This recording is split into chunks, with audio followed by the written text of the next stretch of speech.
రైతుల భూ సమస్యలు త్వరితగతిన పరిష్కరించడానికి భూభారతి చట్టాన్ని తీసుకువచ్చామని టీజీఐఐసీ చైర్పర్సన్ నిర్మలా జగ్గారెడ్డి అన్నారు. సంగారెడ్డి మండలం పోతిరెడ్డిపల్లి రైతు వేదికలో శనివారం తెలంగాణ ప్రభుత్వం ప్రతిష్టాత్మకంగా భూభారతి 2025 చట్టంపై అవగాహన కార్యక్రమం నిర్వహించారు.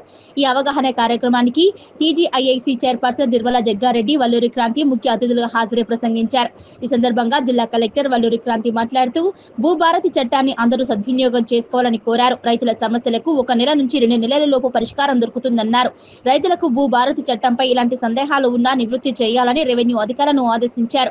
కార్యక్రమంలో రైతు రెవెన్యూ అధికారులు, వ్యవసాయ అధికారులు, సిబ్బంది తదితరులు పాల్గొన్నారు. ప్రొవిజన్ ఏర్పాటు చేయడం జరిగింది.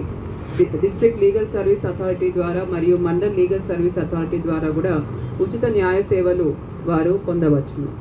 మరి ఇంకొక ముఖ్యమైన అంశం ఏంటంటే భూ సరిహద్దుల యొక్క డిస్ప్యూట్స్ రిజాల్వ్ చేయడానికి ప్రతి భూ కమతానికి కూడా జియో కోఆర్డినేట్స్ అన్నవి ఫిక్స్ చేసి రైతుకి ఇచ్చే పట్టదార్ పాస్బుక్లోనే ఆ భూమి పట్టం కూడా చేకూర్చి పట్టదార్ పాస్బుక్ మహిళలు ఉన్నారో, షెడ్యూల్ కులాలు, షెడ్యూల్ తెగలకు సంబంధించిన వారు ఉన్నారో వారందరికీ కూడా భూ సమస్యలు పరిష్కారం చేసుకోవడానికి ఉచిత న్యాయ సేవ కూడా వారికి అందించడానికి చట్టంలో ప్రొవిజన్ ఏర్పాటు చేయడం జరిగింది.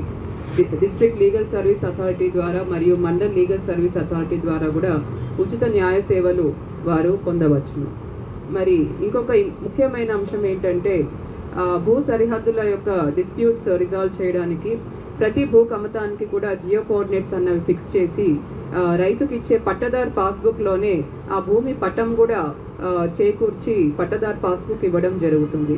దీంతో ఏమంటే రైతు యొక్క భూ పార్సల్, ల్యాండ్ పార్సల్ ఏదైతే ఉందో అది ఫిక్స్ అవుతుంది. అండ్ పక్కన ఉన్న రైతులతో కొట్లాట్లు కానీ, గొడవలు కానీ వీటన్నిటికీ కూడా ఒక పరిష్కారం అది తప్పకుండా చేసి పెడతానని చెప్పడం జరిగింది.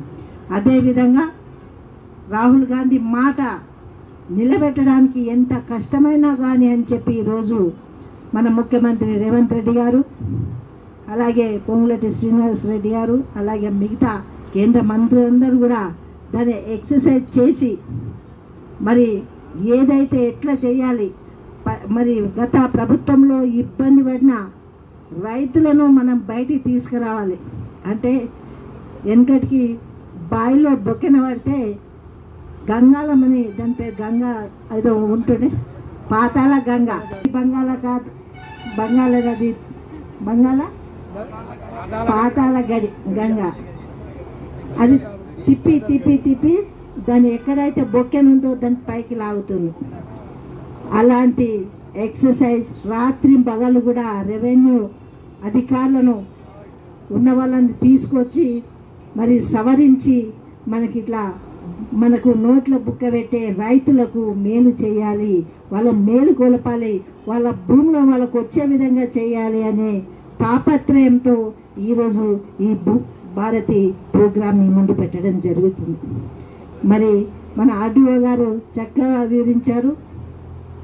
ఒక్కొక్క విషయం సమస్య ఉంటే ఏ విధంగా ఎవరి దగ్గరికి పోవాలి, వాళ్ళ దగ్గరికి పోతే ఎన్ని రోజుల్లో పని అవుతుంది, ఆ పని కాకపోతే కూడా ఇంకా ఏమి చేయాలి, కలెక్టర్ దగ్గరికి వెళ్ళాలి, సిసి దగ్గరికి వెళ్ళాలని చక్కగా వివరించారు. మరి అలాంటి అన్నీ మనం విన్నాం. తప్పదా ఆ బుక్కులు ఇచ్చినప్పుడు అందులో ఫోటో వ్యవసాయదారుని ఫోటో లేదు, వేరే వాళ్ళ ఫోటో.